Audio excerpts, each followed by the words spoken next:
Well, ang love namin talaga is nandun yung trust, nandun yung confidence sa isa't isa, at nandun ang paggalang, at hanggat maaari, mas masaya ang aking misis kaysa sa akin.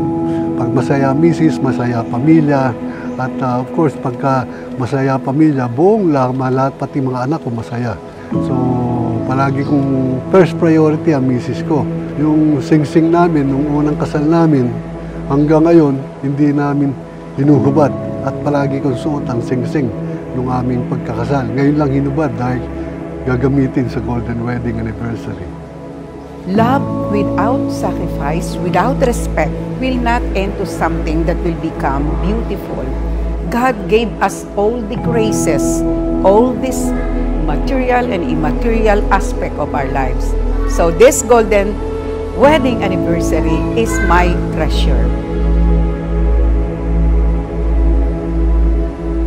Ang pagdiriwang na ito ay pagdiriwang ng kailang maanak, ng kailang maapo, tanda ng pag-ibig.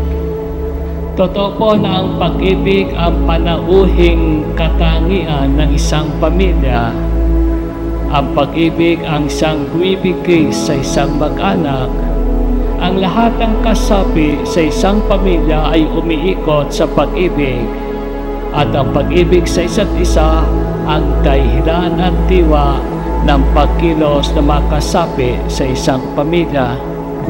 Ito ang pag-ibig ni Angelito at Josefina noon hanggang ngayon at susunod pang mga taon.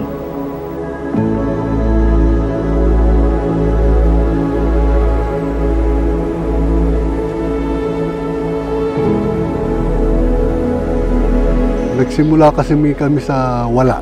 Kaya kailangan namin magsikay pareho. So we give each other trust, confidence sa bawat isa. Kailangan magtiwala ka. We are not all perfect. Kaya kailangan we have to understand each other. We have to discuss all things so that in the end, love will still exist. Hindi ba't ang pag-ibig ang ugat at dahilan ng inyong pagpapakasal? Ito ang inyong ipinangako sa Panginoong Diyos at sinumpaan sa isa't isa sa inyong kasal. Siya lamang ang iyong mamahalin. Siya lamang iyong paglilingkuran at itatanging kaluktong ng buhay.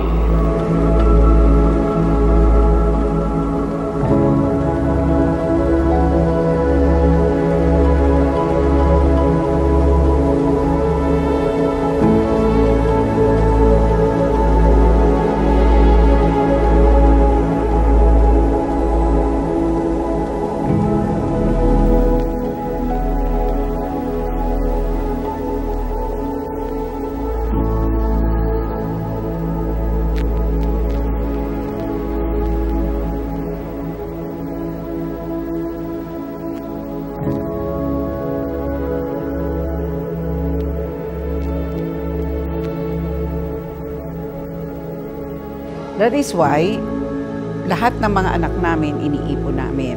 If there is misunderstanding, if there is still a continuous support that we have to give to them, then we have to discuss it because in the end, they are not going to resort to anybody except us, the parents.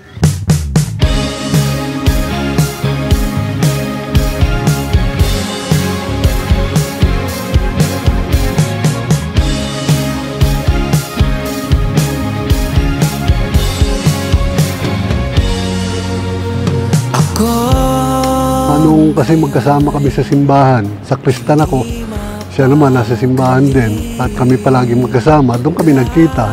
Kaya nagkasama kami at kami ang nagka-partner. Alam mo naman, pagka na-develop ng bawat isa, na nakikita ko siya palagi, nadi-develop of course. Nadi-develop na ako doon. At dito sa katedral, ikay aking nakilala noon na kung saan ikay sakristan, ikay kasapi ng Daughters of Mary Immaculate at ay pinagtagpo ng Diyos. Tinatangi, ikay rason ng pagngiti. Ikaw lang ang palaging pipiliin.